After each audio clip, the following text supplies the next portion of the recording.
कैसे हैं आप सब लोग। नमस्कार, मैं हूं ज्ञानेंद्र तिवारी और 10 बजे बातचीत हुई थी कि 10 बजे लाइव आऊंगा फेसबुक पेज में। 2 मिनट इसलिए लेट हो गया क्योंकि हनुमान चालीसा पढ़ रहा था। पिछले 12-13 साल से हनुमान चालीसा पढ़ने के बाद ही अपने दिन की शुरुआत करता हूं। करना चाहिए, मैं ऐसा मानता हूं। बहुत सारे सवाल, बहुत सारे आरोप, बहुत सारी बातें हो रही हैं। उन बातों का जवाब नहीं देना है। पहली बात तो ये कि मौज में रहना है। किसी सवाल का, किसी आरोप का जवाब देने के लिए मैं नहीं आया हूं। मैं बस ये बताने के लिए आपको आया हूं कि आप आज एक धीरेन्द्र शास्त्री नामक आचार्य की चर्चा कर रहे हैं।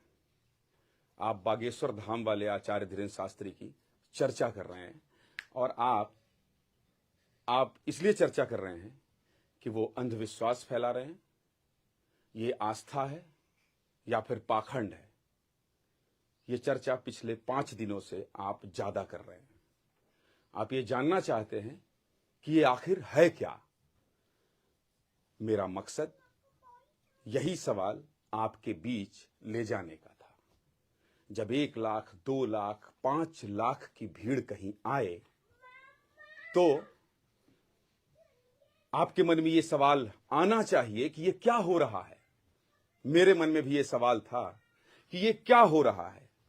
यही जानने, यही समझने मैं आचार्य धीरेन्द्र शास्त्री के राम कथा में गया था और मुझे इस बात की खुशी है कि आज लाखों करोड़ लोग जिनकी आस्था है या जो अंधविश्वास मानते हैं या जो मानते हैं कि ये पाखंड कर रहे हैं, वो उनसे सवाल कर रहे हैं, उन सवालों का जवाब ढूंढ रहे हैं। कौन क्या कह रहा है इस पर मैं इसलिए नहीं जाऊंगा क्योंकि सब पर भारी ज्ञानेंद्र तिवारी का हैशटैग भी इसी देश के लोगों ने चलाया है, यहीं रहने वाले लोगों ने चलाया है। और जो सनातन को मानते हैं, जो हिंदुत्व को मानते हैं, जो भगवान राम को मानते हैं, जो बजरंगबली को मानते हैं, अपने देवी देवताओं को मानते हैं, उनका यह मानना है कि ज्ञानेंद्र तिवारी के समर्थन में उतरना चाहिए, ज्ञानेंद्र तिवारी के समर्थन में बोलना चाहिए। आप बोले, विरोध में बोलें, उसका ज्यादा स्वागत है। समय समय पर पता चलता है कि आपका विरोध क्यों हो रहा है, आपका विरोध कौन कर रहा है, कौन कर रहा है और क्यों हो रहा है, इस पर मैं नहीं जाऊंगा। मैं अपने आप को सफल इसलिए मान रहा हूं कि आज आप चर्चा कर रहे हैं। मैं बार बार कह रहा हूं, पाखंड, अंधविश्वास, श्रद्धा, ये मैंने आपके ऊपर छोड़ दिया है। ये तय आपको करना है कि आप क्या मान रहे हैं। पर मैं सफल इसलिए मान रहा हूं कि आप चर्चा कर रहे हैं। इस बात की चर्चा ही नहीं होनी चाहिए, समाधान की ओर जाना चाहिए।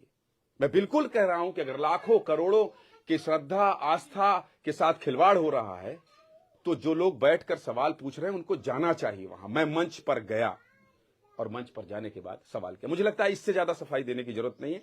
यह सफाई थी भी नहीं, सफाई मेरे मुंह से निकल गया। चूंकि बहुत सारे लोग जानना चाहते थे, बात कीजिए, बात कीजिए, बात कीजिए, आइए, क्या हुआ, क्या हुआ, ये सब मैं कई बार बता चुका हूं। आप खुद तलाशिए। मेरा मकसद था आपके बीच में इस सवाल को लाना, क्योंकि लाखों करोड़ लोग ये मानते हुए जा रहे हैं उनके दरबार में, आचार्य धीरेन्द्र शास्त्री के दरबार में जा रहे हैं। तो आप अब तय कीजिए, जिसको तय करना है वो तय करे और जिसको कार्रवाई करना है कार्रवाई करे, जिसको FIR कराना है वो FIR कराए। पर इस पर चर्चा हो रही है, ये मेरे लिए एक सफल उद्देश्य माना जाएगा जिस उद्देश्य में गया था। अब उन लोगों को, जिन लोगों ने मेरा साथ दिया, उन लोगों को हाथ जोड़ के बहुत प्रणाम, दंडवत प्रणाम।